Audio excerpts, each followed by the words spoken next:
And then capitalism came in. And capitalism enters the room.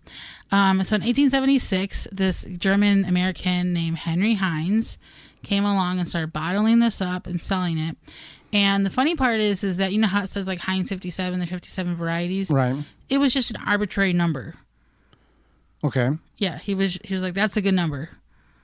So it had no significance whatsoever. No value. No. Because I know in the advertising world, now this was in the late 80s and in the early 90s, in NASCAR there was a Heinz 57, or there was a Heinz ketchup car, and they specifically wanted the number 57 to correlate with the brand.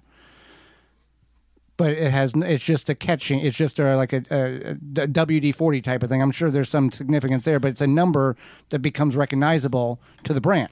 Right. And so, I mean, obviously there's a bajillion kinds of ketchup now.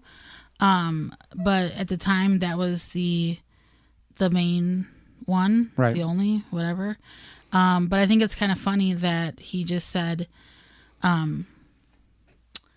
he advertised. Pick a number. It was for the fact that he bottled up a bunch of different condiments, and then he said 57 varieties was just a number that he picked because he thought it sounded good. And by 1900, they were selling more than 60 products. So maybe like in his head, 57 was his goal, and then he surpassed it.